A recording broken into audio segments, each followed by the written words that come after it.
우리는 시공간을 떠날 수 없어요. 그래서 예수님을 이해하는데 갈릴리가 참 중요합니다. 또 우리가 또 예루살렘을 간과할 수 없어요. 예루살렘 참 중요합니다. 사실 예루살렘에 올라가서 본격적으로 예수님이 성전 정화하고 성전 지도층 사내들을 놓고요. 그들 손에 예수님이 돌아가셨거든요. 자, 예루살렘이 도대체 어떤 곳이냐? 왜 예수님이 성전에 가서 강도의 소굴이라고 했냐? 예수님 살려둘 수가 없습니다. 그래서 우리는 자, 예루살렘 당연히 성전이 있던 곳이고 그 관계된 그 상황 속에서 예루살렘을 이해할 필요가 있습니다. 자, 우선 자, 예루살렘은 세계적으로 대종교가 있습니다. 유다교, 그리스도교, 이슬람교의 성지입니다. 엄청난 곳입니다. 한번 생각해 보십시오. 그리스도교의 세력 대단합니다. 현대 이르기까지. 이슬람 세력 대단합니다. 그 막편이 유다교입니다. 그래서 엄청난 곳이거든요. 예루살렘이. 자, 저는 좀 더 구체적으로 좀 하려고 합니다. 이 예루살렘이 정치, 경제. 자, 단지 지금 우리가요 종교적으로만 생각하지 말고요. 정치, 경제, 사회, 문화 관계가 있지만 여기 종교 큰 위치를 차지합니다. 이 모두의 중심지입니다. 부와 권력이 막강하게 모인 곳입니다. 근데 실제로 예루살렘의 지형을 보면 그렇게 막강한 힘을 발휘하지 못하게 되어 있어요. 왜냐하면 이렇게 있다고 하면 여기에 이제 갈릴리 호수가 있고 여기 이렇게 사해가 있다면 예루살렘은 여기 있잖아요. 여기 지금 갈릴리하고 여기 사마리아하고 예루살렘입니다. 아주 척박한 땅이라고 합니다. 그 석회질로 이루어져 가지고 농사를 제대로 지을 수 없는 땅이라고 합니다. 그래서 그 옛날에는 땅에서 생산되는 이 물질로 살아가는 시대고 그런데 이렇게 막강하다는 거죠. 예루살렘이. 자, 우선 궁전이 있습니다. 헤로데, 예루살렘에. 자, 헤로데가 정치적인 세력을 가지고 있었어요. 그 위에 또 로마가 있었지만요. 그 다음, 그러니까 이 예루살렘을 보면 그렇게 경제적인 뭐가 없을 것 같은데 아주 경제의 중심입니다. 자, 또 사회 문화적으로 그러니까 헤로데가 궁전이 있죠. 또 그 다음에 극장이 있죠. 경기장이 있죠. 그러니까 노래나 무슨 경기나 관람하고 문화수준이 상당히 있는 것입니다. 이게 사람들이 대망하는 거예요. 예루살렘이라고 하면. 그리고 또 중요한 것은 이 중에서 가장 핵심이 뭐냐? 성전입니다. 성전 정치 이걸로 이게 엄청난 일입니다. 그리고 무역의 중심지가 되는 거예요. 자, 예루살렘 예수님 당시에 제가 읽은 기억으로는요. 인구가 한 2, 3만 됐을 거래요. 당시. 근데 문제는 그들만 거기에 사는 게 아니에요. 이제 엄청난 인구가 드나드는 거예요. 성전이 있습니다. 자, 대축제에 인구가 몇 배로 늘어난다는 거예요. 그러니까 13살 이상 된 남자아이는 축제 때는 성전 순례해야 되잖아요. 그럼 인구가 몇 배가 되겠습니까? 본토에서만 옵니까? 해외에서도 옵니다. 성지 순례를. 엄청난 것입니다. 그러니까 다음에 여기에 이제 이 많은 물자가 요구되는 거예요. 이들이 막 일주일 축제도 많거든요. 그러면 그들이 먹고 움직일 물자가 필요하죠. 그러니까 무역의 중심지도 되는 겁니다. 이 경제적으로 대단한 것입니다. 그러니까 예를 들면 먼 거리에서 물건을 가져올 때는 낙타를 통해서 가져오고, 예? 이제 근거리, 예, 이런 것은 노새 같은 걸 이용해서, 예, 물자를 다 가져오는 거예요. 근데 문제는 성전에서 쓸 것은, 저때 이방인 것은 더더욱 쓰면 안 돼요. 그리고 최고급으로 쓰는 겁니다. 아니, 재물에 쓸 건데. 예. 그래서 심지어 엄청 그러니까 여기서 이제 재물도 종류가 많잖아요. 가축뿐만입니까? 기름도 필요하죠. 곡물도 필요하죠. 또 사제, 또 제사 드리는 사람 옷도, 심지어 사제 옷은 좋은 천, 인도에서까지 수입을 했다고 합니다. 그리고 또 금은 보석을 받는 거잖아요. 밋밋하게 하겠어요. 엄청난 일이에요. 예. 그래서 여기에 아주 무역의 센터가 되는 거예요. 그러니까. 이게 경제가 활발한 것입니다. 그렇게 되면. 사람이 모여들면 경제가 풍성하지, 오늘날까지도. 예. 사람이 없으면 그건 안 되는 거죠. 엄청난 해외에서까지 오니까요. 그러면 이제 사회적으로 문화적으로 아까 그런 여러 가지 막 건축물과 통해서 관람을 하고 또 뭐예요? 이 자리인데 유명한 율사도 예루살렘에 있는 거예요. 그러니까 우리가 예수님 율사대로 다 예루살렘 율사까지 합세한 얘기 되면 훨씬 힘이 부과되는 겁니다. 우리 성서 읽을 때. 그러면 각지에 또 학생들이 올 거 아니에요. 유명한 율사 밑에서 공부하고 싶어가지고. 한번 생각을 해보시라고요. 우리 한번 시야를 넓혀보겠습니다. 예. 자, 경제적으로, 자, 11조 바쳐.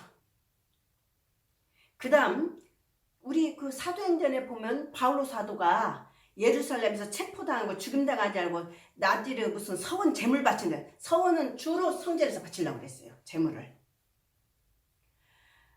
그리고 성전세를 바치죠. 이게 재관들만 제외하고 20세 이상 된 남자는 무조건 반세갈씩 이제 이스라엘 화폐로 바쳐야 됩니다. 세금을 바쳐. 얼마나 경제적으로 성전이 부가 쌓일까 상상을 해보십시오. 저는 부가 쌓이고 권력이 쌓이면 종교는 타락한다고 봅니다. 예. 세상 논리로 가는 거 아니에요? 그렇게 되면 한번 생각해 보십시오. 또 여러분의 생각할 여지를 드립니다. 세례자 요한은 광야에서 얼마나 반대입니까?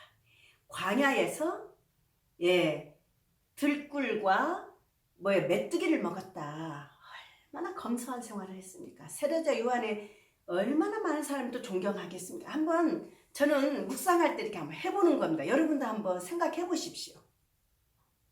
오늘날까지도 그럴 것입니다. 우리 성직자들이 부와 권력을 쫓아다니면 그건 당연히 타락합니다. 수도에 말할 것도 없습니다. 예나 지금이나 그럴 거예요. 그 이제 예루살렘을 놓고 봐요. 지금 말씀드린 요 정도가 아닙니다. 그 다음에 예, 이제 사례들인 이 성전 중심으로 권력이 집중되어 있습니다. 또 부도 지금 좀 더 말해야 될 것 같습니다. 예, 부가 집중하는 것을. 자, 이제 이들은 예, 재물이 황소가 있습니다. 양이 있습니다. 염소가 있습니다. 비둘기가 있습니다. 자, 예수님은 얼마나 가난한가 가장 빈자임을 비둘기를 바쳤다고 했습니다. 이것도 다 이렇게 관계가 있죠, 지금. 예. 그리고 또 여인들이 아이를 낳으면 불결해서 정결례도 해야 되잖아요. 그 다음에 이제 죄를 졌어. 사람들이. 그러면 속죄제물을 바치는 것입니다. 그 다음 또 부정을 탔어. 그러면 어째요? 예, 정결례를 또 가서 해야 돼. 이게 다 재물과 관계된 거예요. 근데 세례자 요한 어째요? 설교 듣고 물속에 들어가서 나오면 어째요? 하느님이 죄를 사해준다고 해서 얼마나 민중들이 좋아했겠습니까? 한번 상상을 해보십시오. 그리고 큰 제사는요, 황소 100마리도 바쳤대요. 그 다음에 이제 축제 때, 막 일주일 축제들이 많았잖아요.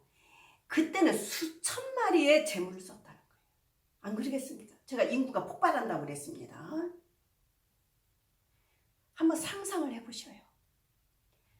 이 정도가 더 있었을 겁니다. 또 뭐냐면, 자, 징수권을 따는 사람들이나 또 무역상으로 상업한 사람들이 여기 지금 대무역이라고 성행했다고 그랬습니다. 예루살렘이. 그럼 부가 집중하죠. 자, 이 돈을 이 무역 상업을 한 사람들 있잖아요.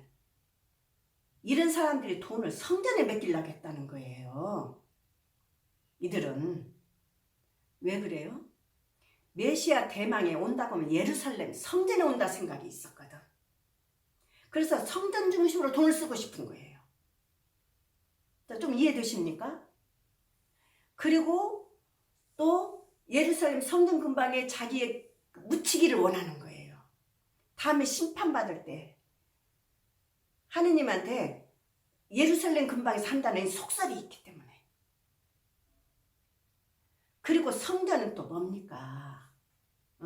왜 성전 하게 된가 생각을 해보십시오. 근데 예수님은 좀 예수님 이해를 좀 우리가 더 잘하기 위한 것입니다. 지상에서 하느님 거처가 성전이라고 했던 거예요. 지상에서 하느님은 성전에 계신다고. 그리고 성전에서 기도해야 하느님 직접 듣는다 생각을 했던 거예요. 자, 이렇게 되면 어떻게 되겠습니까? 성전이 또 해외에서까지 와서 성전세, 해외에 있는 유대인들도 성전세 바쳤거든요. 그러니까 지금 제가 예루살렘 정치, 헤로데로부터 사내들인까지 말할 필요도 없잖아요. 경제, 사회, 문화, 종교, 이거 어떻게 되는 것입니까? 아마 70년 성전이 허물어질 때, 70년 8월에 성전이 허물어졌거든요. 그 이전까지는 다 성전세를 내고 이 짓을 했거든. 예. 근데 예수님은 그런 상황 속에서 30년에 돌아가셨으니 그런 상황 속에 계셨습니다. 이제 예수님이 성전을 어떤 눈으로 봤는가? 모든 사람들은 거기에 하느님이 계시고 성전에서 기도하면 하느님이 직접 들어주신다 생각하고 뭐 예물이 아깝겠습니까? 오늘날까지도 안 아까워할 것 같은데요? 우리 주위에도 그렇지 않나요? 좀 상상이 되십니까? 그래서 자, 성전세를 우리 초대교회도 봐야 돼요. 예수님 돌아가시고 가을절쯤에서 돌아가셨잖아요. 바로 가을절 축제 전에. 그리고 50일 지나서 오순절에 교회가 생겼단 말입니다. 유다인 상대로 교회가 형성이 됐는데 이들은 어떻습니까? 회당도 드나들고 성전도 드나들고 기도하면서 예수님을 믿었던 거예요. 그래서 17장에 보면은 예수님은 그 섞어져서 말했지만 당시 상황이 들어가 있습니다. 우리 초대교회 모습이. 성전세도 바쳤던 거거든요. 이 17장에. 아주 귀한 얘기잖아요. 여기 보면. 예. 지금 아직 유다교에서 완전 분리하기 전에 우리 교회 모습이 여기에 들어있는 것입니다. 그럼 어떻게? 성전세 내야지. 예. 그래서 그 낚시를 했더니 입에 돈이 들어있어서 그것을 냈다. 이런 이야기입니다. 이게 17장에. 그 다음 자 여기 11장에 이거는 예수님이 성전 이렇게 무시무시한 성전을 예수님이 가서 막 정화했던 거예요. 자 예수님이 여기서 우리 초대교회에서 이걸 어떻게 읽어냈습니까? 하느님에 대한 열정이다. 누구도 못할. 그 예수님의 그 열정, 두려움 없이 하느님의 뜻 목숨 내놓고 하는 것이에요. 좀 감이 잡힙니까? 좀 와닿습니까? 이런 분위기, 당시 상황이 있어야만이 예수님의 말씀 하나, 행위 하나하나가 엄청나다는 것을 깨닫게 됩니다. 그래서 우리 예수님 만나는데 오늘 이 예루살렘 통해서 조금 가까워졌으면 좋겠어요. 자, 예수님은 갈릴리아 출신이고 갈릴리아 중심으로 활동을 하셨는데 이 권력과 부와 부패와 그러면서 하느님의 등을 얻고 막 하느님 찬양한다는 식으로 그렇게 된 예수님은 똑바로 보고 가서 정화를 한 거예요. 여지없이 죽였어요, 이 권력층이. 예. 자, 이제 우리 예수님을 믿었던 제자들이 부활 체험을 하고 예루살렘에 돌아옵니다. 돌아와서는 갈릴리아에서 교회가 되는 것이 아니라 예루살렘에서 교회가 시작됩니다. 성전도 가서 들락날락 하면서. 예. 자, 이게 예루살렘 모교회라고 그러죠, 우리가. 그런데 예수님은